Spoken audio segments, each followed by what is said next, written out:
listening to the IELTS podcast. Learn from tutors and ex-examiners who are masters of IELTS preparation. Your host, Ben Worthington. Hello there, IELTS students. In this tutorial, Robert, the ex-IELTS examiner, and myself are going to help you with your IELTS Task 2 essay on advantages and disadvantages. And these are tricky ones. They're not as tricky as to what extent, but they are still quite tricky. And we're going to give you quite a complete explanation on these. If you're still struggling, then I suggest you join our online course. We're getting a ton of success with that. It's, we're just getting the results for the students, and and also we've got the online essay checker, which will give you instant feedback on your essay. So, you'll need this if you're in a hurry to pass, if you're studying on your own, or if you've just got that wave of motivation and you want to be writing essays all weekend. You don't have to wait for the teacher to give you the feedback on that. You can just blast it. You know what I mean, Rob? When you get that wave of motivation and you just want to hammer it for the weekend. If you could, yes. I mean, but weekend, yes, I guess people will be doing that if they're not following the football. But there's no football next Sunday, I believe. So that's true. All right. So just before we start, I'll tell you who I am. My name's Ben. I'm from England. If this is the first time you're listening, I'll just say I got into this IELTS because I was teaching English. I wanted to specialize. I wanted to get results for my students. And preparing test takers is the best way to figure out if you are getting results. If they're coming back with low grades, then it's not working. But fortunately, if they're coming back with good grades like mine were, then you're on the right track. So that's how I got into it. And how did I get good at teaching IELTS? Well, I interviewed all the experts and ex-IELTS examiners that I could find, recorded the interviews, published them. That's what gave birth to IELTS Podcast. And then if it worked, I put it in the online course. If it didn't, I threw it out. So that's where we are. And Robert, how did you get into teaching? Oh, a long time ago. And I think if I say I kind of drifted into it, it's to some extent true. I mean, I graduated with a degree in English itself, literature and stuff like that, and just decided that I needed to get a job, and I found this job because where I studied, and also the town itself had a good reputation in the UK as a center for teaching students, language teaching students. So I luckily enough, I got a job in one of those good institutes and learned a lot there from experienced teachers, and that set me on the way. I really enjoyed it. I took to it and got a lot out of it, and then moved on, went traveling, started working at a university, then much later got into IELTS itself, and here I am now. I mean, an ex-IELTS examiner, still doing a bit of teaching, enjoying what I'm doing, not working perhaps as much as I used to now at my advanced age, but still getting into it and enjoying it, and happy to see good results. That AI stuff, I mean, how's that going, by the way, the essay check? Fantastic. We're getting new subscribers every day. That's good. We've got some special offers on as well. If you are joining, you can get a 30-minute class with myself as well. So that's a good point that you asked. Actually, a good point. Thanks for reminding me, Rob, because I forgot to mention that if you are using the service in December 2022, then you get an invitation as well to buy a discounted, hugely discounted 30-minute session with me, where we can really, jump online, have a call, and really figure out what's holding you back from scoring the IELTS Band 7, 8, or 9 that you really deserve. And it'll be like a good preparation for 2023. And just one thing before we get started with today's advantages and disadvantages essay tutorial, I just wanted to say that, Rob, I also drifted into teaching English. I think every Englishman living abroad drifts into English teaching. And the vast majority, I think, just carry on bumbling along. Yeah. And in some cases in Spain, often end up borderline alcoholics. just borderline, yes. Borderline, yeah.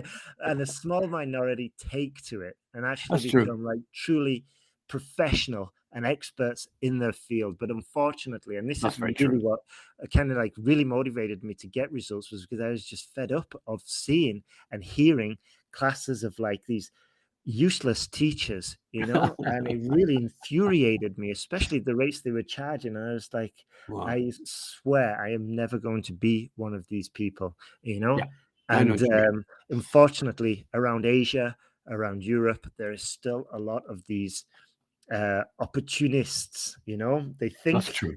because they're native English speakers, they think they're competent teachers, and unfortunately, it's not the case. That's not a the lot case. of the time. Yeah. That's true. That's very true. That's very All true. right, let's jump into it. So, Okay. advantages and disadvantages. Yeah. Yeah. Do you want to start us off, Rob? Yeah, sure.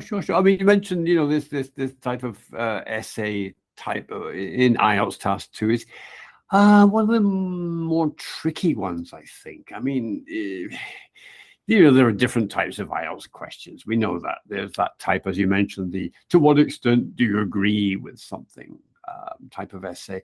And there's also that one where you're asked to discuss 2 points of view, argue for and against something, and also give your opinion.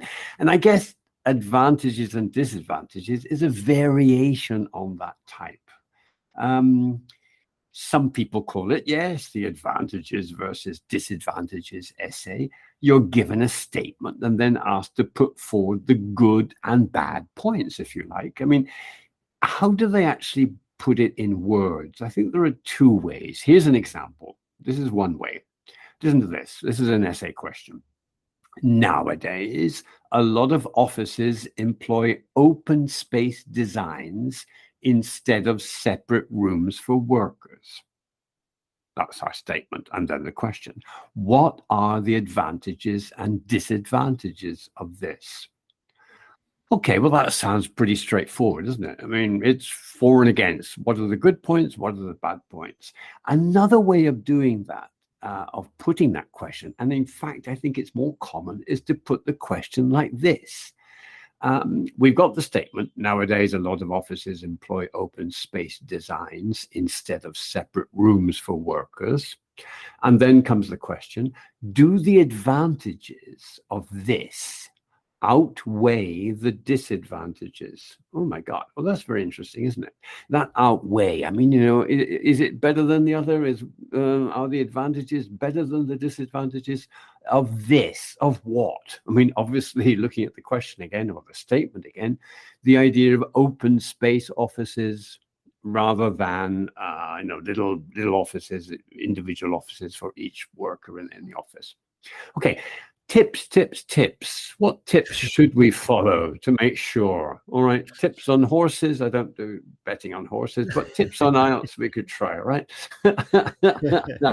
So what tips should we follow? I mean, I'm not a kind of a numbers man usually. Well, I am and I'm not, but I've thought of 6 tips. I'm not saying this is a golden rule. I thought of 6. There could be 6, there could be 8, there could be 10, there could be only 5. Well, let's go through them. Tip number 1, as always, have a very clear idea of what you're being asked to do. Understand the question exactly. I mean, what are the differences, for example, between the 2 questions? The simple one asks you, I mean, what are the advantages and disadvantages of something? One asks you to list and describe the pros and the cons, the advantages and the disadvantages. And the other one with outweigh is slightly different, I think, because it's asking you to make a judgment, take a position. Are there more disadvantages than advantages, or the other way around? Who wins, advantages or disadvantages? Yeah, this is a great point, Rob. And it's incredibly important, because if you interpret it incorrectly at the very beginning, it's like you're planning a route, and if you take that wrong path at the beginning, Yeah. then you're going to end up at the wrong destination. That's true. You know, you're going to end Yeah. up in, I don't know, Glasgow rather than Edinburgh, assuming you're setting off from London, you know, Yeah. and they're two vastly very different places. And Very the good same, places. I mean, sorry? people say both cities are wonderful cities for different reasons. Yeah. But I don't want to upset anybody in Glasgow because they're very okay, I toxic. was just about to, but but what I wanted to say was, like, you know, if the essay is asking you X, and you've got to give X, and if at this planning stage, at the Yeah. very beginning, you know, you want to be on topic and you want to write the answer to the question being asked, not the answer that you think the question requires. You want to write the answer to the right question, That's not true. the answer to the question you think is being asked. So That's you need true. to double, triple check here. And also, you know, you write out your ideas, you get your position or your Yeah. ideas depending, but then this is what we teach in the course. You go back and you double check, am I on Yes. topic before I put these ideas into a paragraph? You know, you don't want to be at the paragraph stage. You're checking your paragraph and you're like, oh, I've answered a different question here. I've Yeah. answered the question I thought they were asking Yeah. rather than the question they are Mhm. really asking. So Yeah. yeah, that's an incredibly important point there, Rob. Good That's one. true. That's true. Okay, tip number 2. I mean, let's think about vocabulary. It's so important all the time. I mean, you've got to learn, you know, have as part of the language that you know that you can handle without any stress. You've got to know this language, different ways to express advantages and disadvantages. I mean, let's put it another way. Just repeating the words advantage and disadvantage a few times, even adding some idea of importance, you know, the main advantage, or an order to it, a second advantage, another advantage. I'm sorry, it's just not good enough if you're looking for a high grade, a 7 or an 8 or even a 9 in the essay. It might get you a 6. I'm sorry, but it's just not good enough. It will get boring, you know. It's a start, but you need to know and use, when appropriate, positive and negative phrases. I mean, I'm just collecting a few here. I mean, how about advantages, positive things, benefits, for example, instead of advantages? You know, one benefit, one of the main benefits, one of the main benefits of something is, so we're expanding it. We're thinking of putting it into a whole phrase, 6, 7, 8, 9 words. And of course, we could also possibly use the word positives in place of benefits. You know, one of the main positives of this is, so we're varying it, we're mixing things up. We're not going to say advantages all the time. We can switch it around a little bit. And on the negative side, well, instead of disadvantages, why not drawback, or the plural, drawbacks, or even negatives? You know, one of the main drawbacks of is, and also little phrases that people often use, you know, positive things. On the upside, on the other hand, we've got on the downside. So as well as something I think I mentioned before, you know, the pros and cons, you know, the pros and the cons. I mean, these little expressions that we can start putting into our essays, I think, mean a lot when we're thinking about the vocabulary aspect of things. Absolutely. Yeah. And, you know, it's good I would strongly recommend students learn these phrases inside out, because they're Absolutely. going to help you with the speaking as well. Yeah, as well. And especially phrases like, well, on the upside, I guess, you know, and you can Yeah. easily put them in your spoken English. And Mhm. it's so much better than, I don't know, pollution is very bad in our city. No, Yeah. you know, like one of the benefits of clean air, or the cleaner air that we have in our city, Mhm, is, mhm. and you just get to organize your answers and increase the variability, increase the lexical resource that you're using, a more expansive vocabulary. So yeah, Mhm. a good point there. That's true. Okay, moving on to points 3 and 4. I think they're connected, and we'll join them all up in a minute with some examples. We're obviously mentioning something Ben was stressing earlier on, and he's absolutely right, of course, in this. You know, the ideas you've got, organizing your thoughts. It's so important to organize your thoughts before you start writing. I mean, people can say this forever and ever and ever, and they'll never say it enough times because it's so very, very important. I mean, what's the word, the popular word? Brainstorming. Not one of my favorite words, but people use it a lot, don't they? Brainstorm your ideas, because I don't have much of a brain, I don't think, anymore. Make a list, make lists of your pros and cons, your advantages and your disadvantages. Then in the planning stage, and put them in some significant, pattern, some order, starting maybe with the most important, then adding other points. You can remember that a high band score, and there it is online. You just look up the descriptors for the task 2 essay and see what the examiners have in front of them, why they give certain grades to certain aspects of certain essays, because it's there in front of them. They just follow the pattern there. A high band score will contain ideas that are what they call fully extended and well supported. In other words, you need to justify and back up your ideas with relevant examples. Yeah. So that's tip number 4, isn't it? Examples are important. Come on, Ben. Yeah.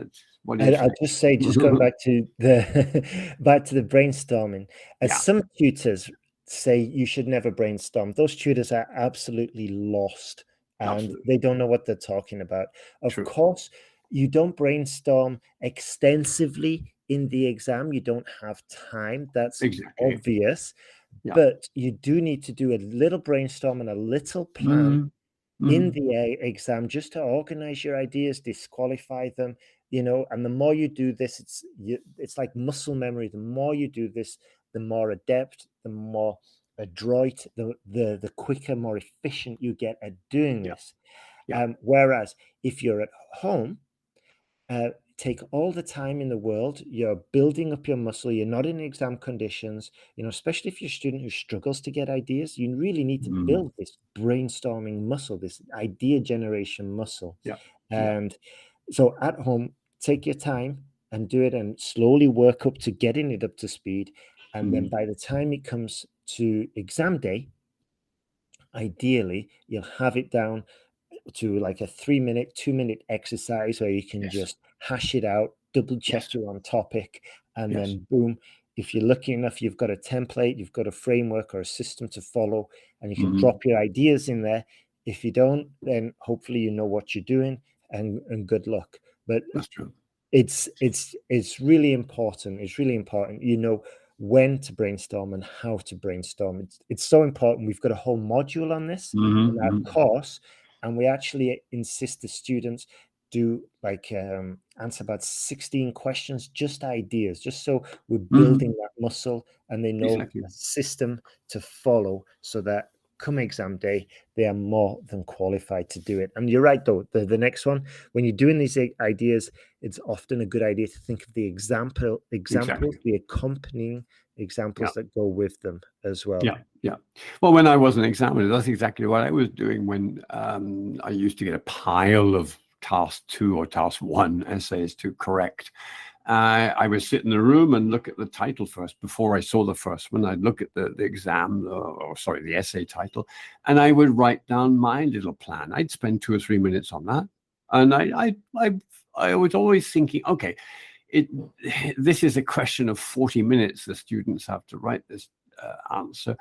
And so they're not going to be able to say everything they want to say. So let's take, if it were disadvantages and advantages, let's say 3 arguments on each side, maximum. I won't have much more time than that anyway in 40 minutes. So I just note it down, and then I would start reading through the tests, the answers I had in front of me, and just say, oh yeah, that's a good, yes, and just ticking off their ideas. They didn't have to correspond to mine, good God, no. But I mean, just seeing how many ideas people were putting down on paper, and the way, and then all the other things fitting into place. The examples, as well as another point I'm making here, the tip number 5. The use of ways of joining the ideas up. Our favorite friends are cohesive devices, these amazing little pieces of glue we have in language.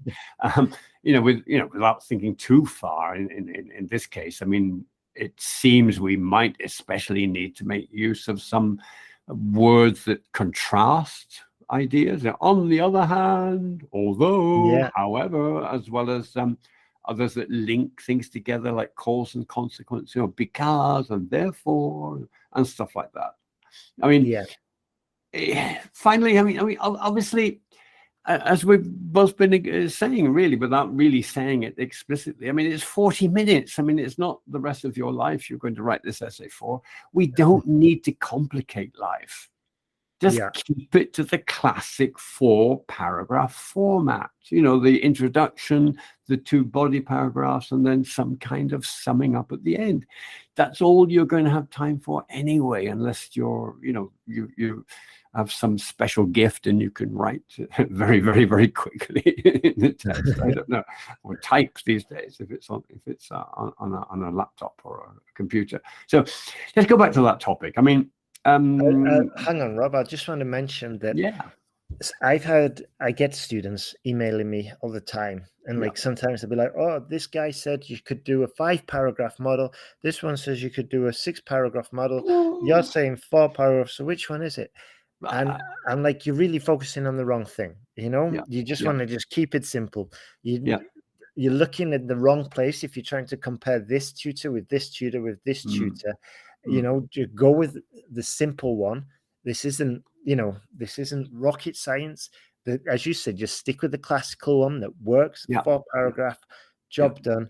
At the end of the day, you're not getting graded on a 6-paragraph model. You're getting graded on the criteria, and history shows, and ex-IELTS examiner yourself says 4-paragraph model is going to cover, assuming it's well constructed, is going to cover the points, the criteria for a band 7 or higher.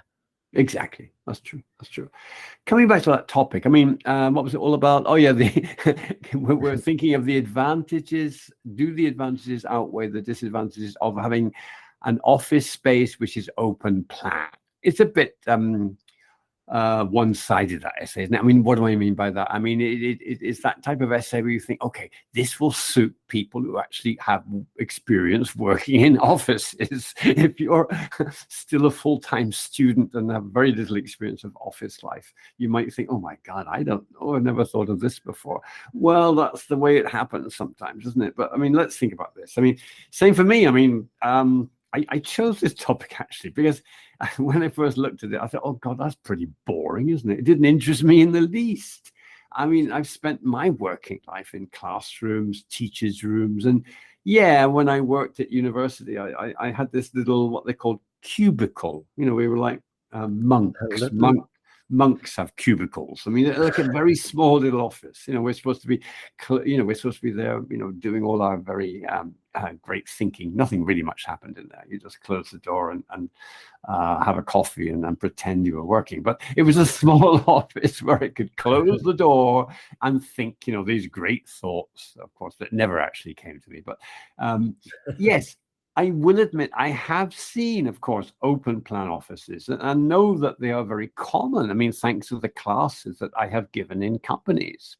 But it's not a subject I've given much thought to. I mean, I looked at the topic and tried a little brainstorming pros and cons of open plan office space with, at the back of my mind, the same as regards closed office spaces to provide some interesting contrast with it. And here's what I came up with. I mean, I thought it would be interesting when I did this to limit myself to around 3 minutes. Perhaps that's even a bit too much. Perhaps 2 minutes might have been better. But just as it might be in the test itself, 3 minutes to brainstorm and another 2 or 3 to organize the essay, that would be 5 minutes in total. Ooh, yeah, I suppose it could be done. I mean, I've managed to write all this in 3 minutes. Oh, God.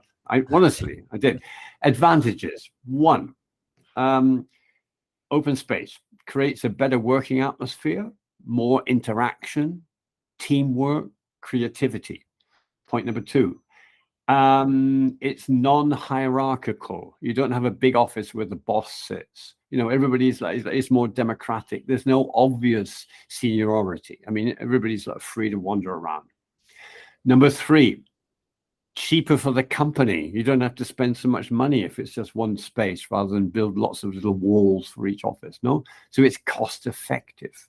Just by the way, students, this is a wonderful point of view to take, a wonderful angle, because you can argue the cost side of lots of different sort of like advantages, disadvantages, points of view, for your examples, maybe pollution, regulations. It's more cost effective for the government. And by learning this vocabulary inside out, the cost side, this is a point we share in the course, you can eloquently and effectively describe a lot of situations using the same vocabulary. And it's easy to expand on that point, especially if you've got the vocabulary. So exactly. And that's true. You wouldn't, at first glance, you wouldn't think costs of an open office, you wouldn't think about, but when you do get sort of like on that train of thought, it is quite easy to think about it. The furniture, for example, is a great point. Yeah. Okay, point number 4. It connects with the first one about the interaction. Yeah, it's more flexible. It's a flexible kind of space. I mean, it can also be what they call custom built. I mean, the size, the arrangement, the order. I mean, where am I going to put the desks and so on and so forth. Number 5, I mean, also from the point of view of the workers or the people, the employees themselves, for health. I mean, mental health. The employees might be happier in an open space. They're not sitting down all the time. They can get up and walk around.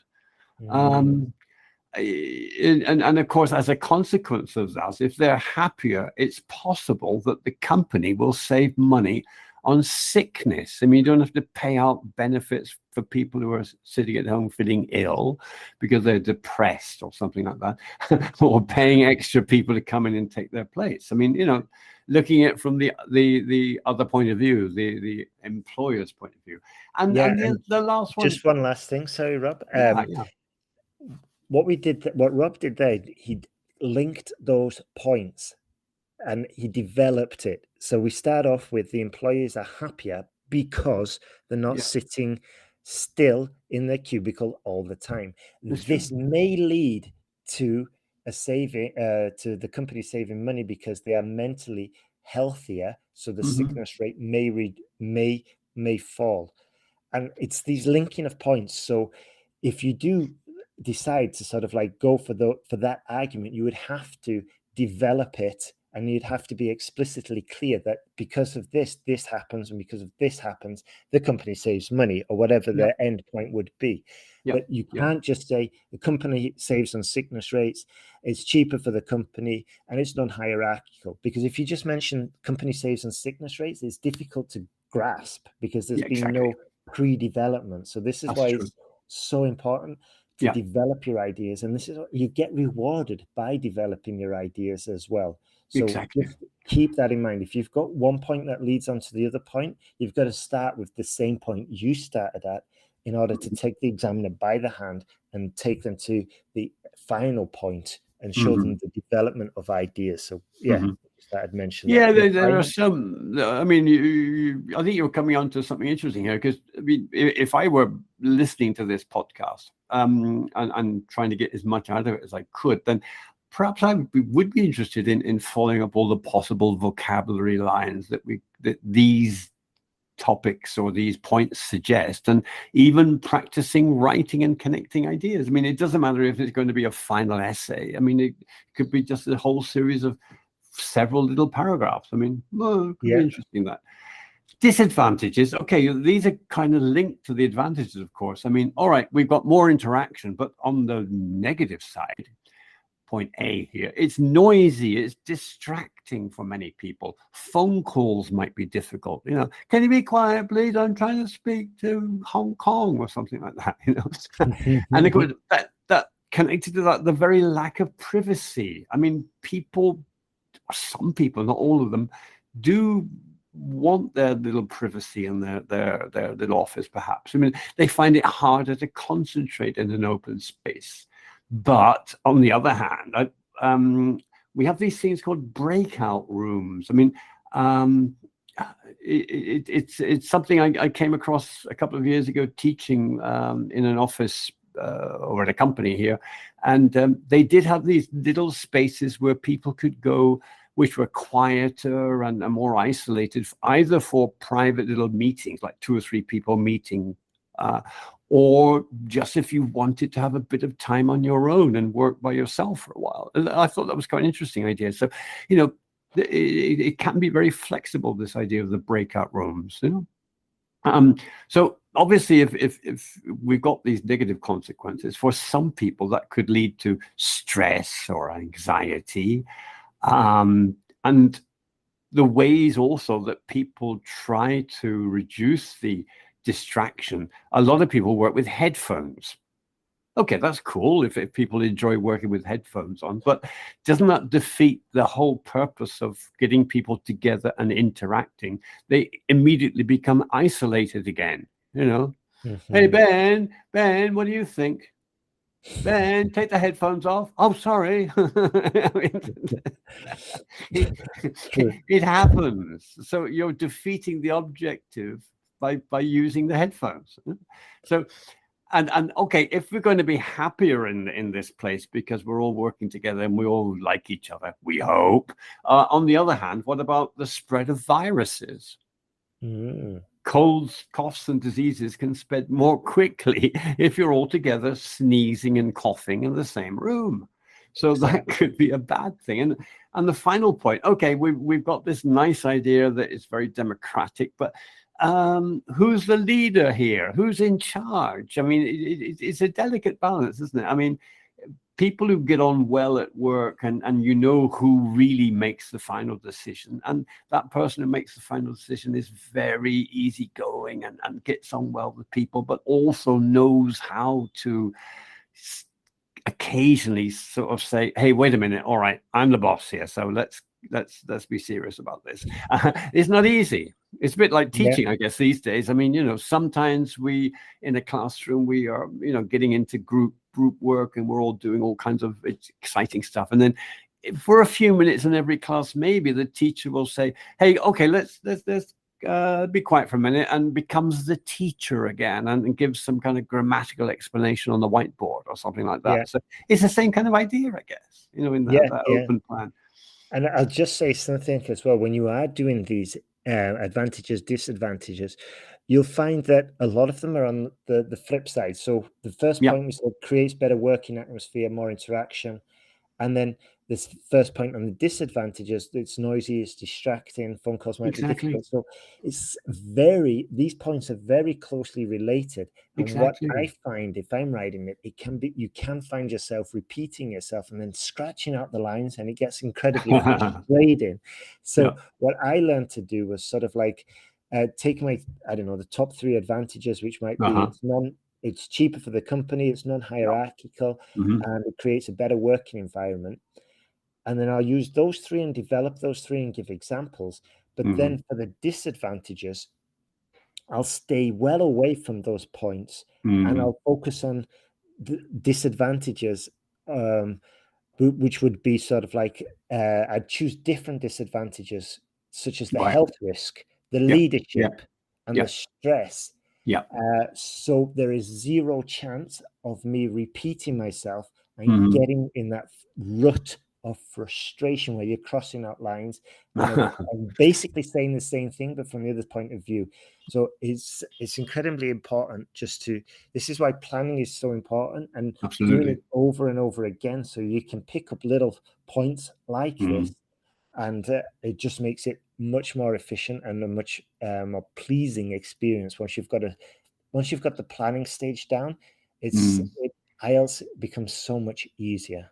Yeah, that's true.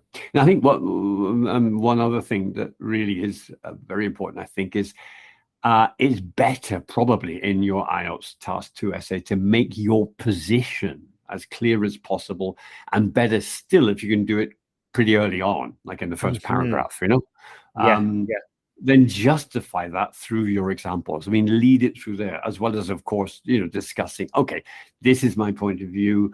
I've discussed my point of view. And, well, I'm tending to say, for example, I see the open plan as having more advantages than disadvantages. On the other hand, I will also include this third paragraph, which points out some of the disadvantages. But in my conclusion, I will repeat the fact that in spite of those disadvantages, I still believe sincerely that the advantages outweigh the disadvantages. Of course, I mean, my point here is, obvious. I mean, it's 250 words and a bit more. I mean, this is not real life. I mean, I don't even have to believe seriously what I'm writing. Yeah. I mean, don't worry about that. I mean, this is an IELTS essay. It's not real life. And of course, I think a lot of students are so surprised. I'm just like, just invent an example. You're all right. Yes. You're all right. Nobody's fact checking this essay. Obviously, if it's a ridiculous example, like, I don't know, 90% of the officers in the United States are open plan and in fact are outdoors on the beach. That's ridiculous. Obviously, it's just garbage, But if you say something like, I don't know, 3 out of every 10 officers in the United States have switched to open plan and have found a productivity increase somewhere in the range of 30% in the last 10 years. That sounds much more realistic. It's plausible. It's believable. It could be that. It's the Silicon Valley people who are the open plan. I mean, exactly. The Google offices where you go in on roller skates or something like that. It's the great extreme, Yeah, exactly. Yeah. So, I mean, don't be afraid of inventing. It just has to be sort of like a realistic and, believable, plausible example. That's it. So, but it's not real life. You're not getting fact checked, and you won't be. No. Somebody's not going to come to your house and say, this fact we wrote on your IELTS essay is wrong. No, it's not going to happen. And of course, it's 40 minutes, and here we've both been trying to think on our feet, as it were, and we can't include everything. I mean, the lists we've made there, the advantages and disadvantages, as you were saying, it's very extensive, 6 or 7, but, 2 or 3 points on each side is all we'll have time for. It's better to make a few strong points with good examples rather than try and cover every single thing. I see this a lot, Rob. Like, I see a strong argument is well developed, and then another strong argument is well developed, and then the student gets a few ideas that they just clearly want to tack on to the end, and I was like, oh, this is so strong. And then we've got these 3 random thoughts just plastered onto the end. It's a shame. It's a shame. This is the importance of planning. It shows the importance of planning. It's true. Ignore those afterthoughts. Just stick them in the bin. They're not going to improve your score. Just ignore them. Well, it wasn't my idea with this particular podcast today to actually write the essay myself. It was far too complicated for my brain. But I mean, I'm leaving that open for all of you listening in. I mean, write it out, send it in to IELTS Podcast. Get it checked on this famous AI essay checker. Let's see what it turns out like. I mean, my 4 paragraphs, though, would run something like this if I were forced to write it. The introduction, a good paraphrase of the essay title or the task itself. I take my position in that first paragraph. I'm going to say, yes, advantages outweigh disadvantages. Paragraph 2, okay, I'm going to compare and contrast advantages and disadvantages of open plan offices in terms of getting work done and cooperating in teams.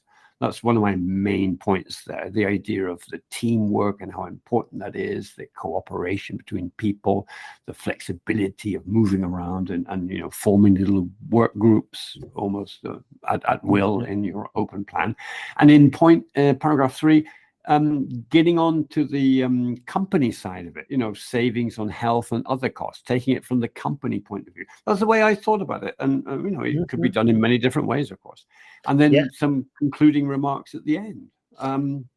Yeah, that That, just reminded me, like, you heard my plan at the yeah, beginning, and yeah, then you've heard Rob's plan. Rob took a different approach, but this is it. A lot of students think there's only one right answer when no, it comes to it.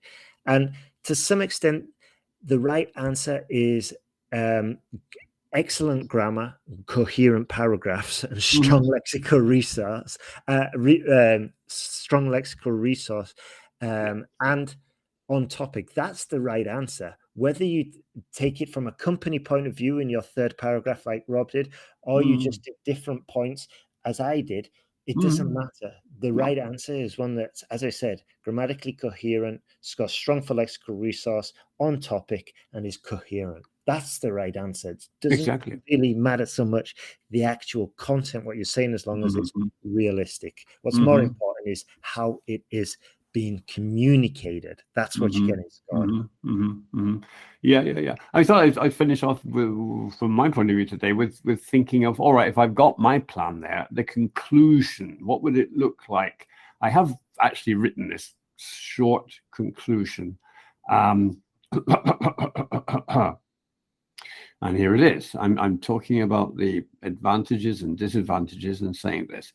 Although there may be some reservations as to open plan offices when it comes to the spread of illness among staff and the negativity surrounding noise levels and distraction, which will always affect some people more than others, I believe that on the whole, the benefits of sharing a space with co-workers and all the possibilities that offers in terms of forming good working relationships and a lively, creative working atmosphere more than offset any potential drawbacks. Oh my God. Beautiful. It's one sentence. My It's, God. it's It's a incredibly long. disgusting sentence. I'm sorry about that. I mean, it kind of works. It's a nice conclusion, I thought. I mean, offset is a Definitely. nice word as well, isn't it? As a verb means something like to have the opposite effect on something. It offsets it, you know? Yeah, definitely higher level. Extremely long sentence. By the way, those Ooh. long sentences break our online essay checker. Uh, so it's so long. We're working on it. It's just one of the bugs. It's the only bug I'm aware of so far. We're working on it, but yeah. But if you can write beautifully long, grammatically correct sentences, then go for it. But just be aware, the longer the sentence, the higher the probability of a grammatical mistake is. So That's you've got true. to be really careful. I That's true. think Robert was showing off a little bit there. I was. All right. I got it sometimes. All right. Don't write these very long sentences. Write, But shorter sentences. it's an absolutely super sentence, and I love the way it finishes with offset. That's like a very higher level verb there. So A nice little verb super. to have in your armory or in your whatever it is to bring out in an exam. Yeah. So I mean, I would go ahead and do it yourself. Try it out. I mean, Yeah. with this title, I think it's a nice title, or another title that suits you more, or whatever. Plan it, write it, send it in to be checked by the essay checker. I think the results could be fascinating. It would be really interesting to see. I mean, these are the ways to get you at least a 7, Absolutely. a bare 7, a Absolutely. minimum 7 in the Yeah. writing. So yeah, and that's it today. As we've been saying, if you're in a rush or you've just got that wave of motivation and you need fast feedback on where you're going wrong, then check out our online essay checker. If you're in a more relaxed state and you've got your exam in a week or two, have a look at our essay checking service there. You'll get obviously more detailed, more personalized, more valuable feedback, but of course there's a small delay there and it's more expensive. It just depends on your situation, your budget, and how badly you need to pass the IELTS exam and how badly you want to avoid taking another test. Each student's going to be in their own situation, but we've got a whole wealth of resources, essay checking, online courses, and the essay checker as well. So come visit us at IELTSPodcast.com. Thanks for listening. Robert, do you want to say anything before we wrap this up? No, not really. I mean, all I would say is, keep moving, keep doing it, keep keep writing those essays, and take advantage of all these resources that IELTS podcasts are offering these days. It's a very exciting time, I think, to be taking IELTS. Absolutely. Just the absolutely. beginning. All right. Have a great day, and thank you.